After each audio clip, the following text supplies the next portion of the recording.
अरविंद केजरीवाल को supreme court से बड़ी राहत मिली है। बड़ी जानकारी निकलकर आज सामने आ रही है। अरविंद केजरीवाल को सुप्रीम कोर्ट से अंतरिम जमानत मिल गई है। इस वक्त की बड़ी बेहद अहम खबर हम आपको बता रहे हैं। अरविंद केजरीवाल से जुड़ी हुई दिल्ली के मुख्यमंत्री अरविंद केजरीवाल को सुप्रीम कोर्ट से बड़ी राहत मिली है। ईडी केस में अरविंद केजरीवाल को अंतरिम जमानत मिल गई है। सुनवाई चलने तक केजरीवाल को अंतरिम जमानत दे दी है सुप्रीम कोर्ट ने। साथ ही बड़ी बेंच की सुनवाई तक अरविंद केजरीवाल को यह बड़ी राहत मिली है। देश की सर्वोच्च अदालत से अरविंद केजरीवाल को अंतरिम जमानत मिल गई है। बेहद अहम खबर निकलकर सामने आ रही। चीफ जस्टिस 3 जज नियुक्त करेंगे इस मामले पर। बड़ी बेंच इस मामले पर अब सुनवाई करेगी, लेकिन बड़ी बेंच की सुनवाई तक अरविंद केजरीवाल को अंतरिम जमानत दे दी गई है। सुप्रीम कोर्ट से ये बड़ी राहत मिली है। दिल्ली के मुख्यमंत्री अरविंद केजरीवाल को जिस तरीके से लगातार अब वो तिहाड़ जेल में बंद थे, लेकिन 3 सदस्यों की बेंच में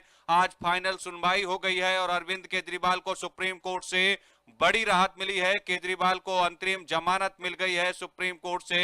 इस वक्त की बेहद बड़ी अहम खबर हम आपको बता रहे हैं अरविंद केजरीवाल से जुड़ी हुई, जहां पर अरविंद केजरीवाल को जो है सुप्रीम कोर्ट ने अंतरिम जमानत दे दी है। 3 जजों की बेंच ने अरविंद केजरीवाल को यह बड़ी राहत दी है। ईडी केस में अरविंद केजरीवाल को सुप्रीम कोर्ट से अंतरिम जमानत मिल गई है। बड़ी बेंच की सुनवाई तक ये जमानत दी गई है अरविंद केजरीवाल को। साथ ही अरविंद केजरीवाल का जो केस है वो बड़ी बेंच के पास भेज दिया गया है। सीजेआई डीवाई चंद्रचूड़ इस मामले में 3 जज नियुक्त करेंगे जो इस पूरे मामले की सुनवाई करेंगे। फिलहाल ये बेहद अहम खबर हम आपको बता रहे हैं अरविंद केजरीवाल से जुड़ी हुई, जहां पर दिल्ली के मुख्यमंत्री अरविंद केजरीवाल को इस वक्त बड़ी राहत मिली है देश की सर्वोच्च अदालत से, जहां पर अरविंद केजरीवाल को राहत मिली है। इसी पर अरविंद केजरीवाल के जो वकील हैं इस पूरे मामले पर, उनका क्या कुछ कहना है हम आपको सीधा सुनवाएंगे। इस मामले पर अरविंद केजरीवाल को बड़ी राहत मिली है और सीधे वकील का बयान सुनवाते हैं, क्या कुछ वकील कह रहे हैं।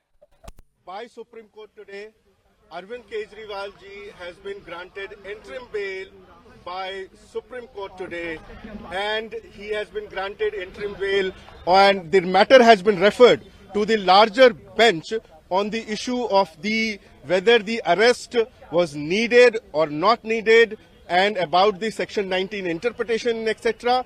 The matter has been referred to the larger bench.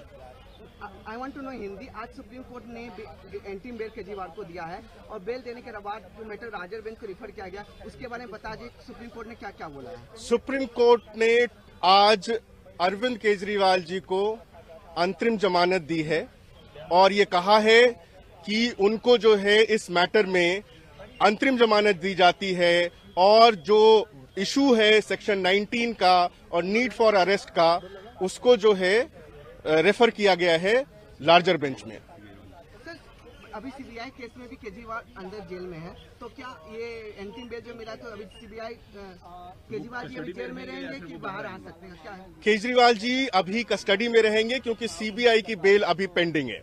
Sir, can you explain in English about this? The CBI bail is still pending, so until or unless he was granted bail in that, he will remain in custody till that time. So,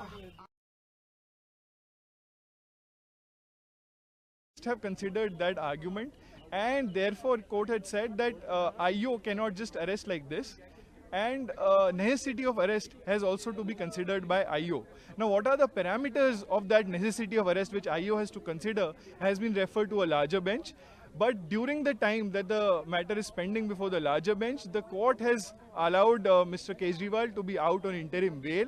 So as far as ED matter is concerned, the court, Mr. Kejriwal is out. As far as CBI matter is concerned, since he's been arrested in CBI, his matter is going to come up on 17 before High Court, where we would be asking and praying the court, the High Court, to release him immediately, because there are no strict conditions which are there in CBI.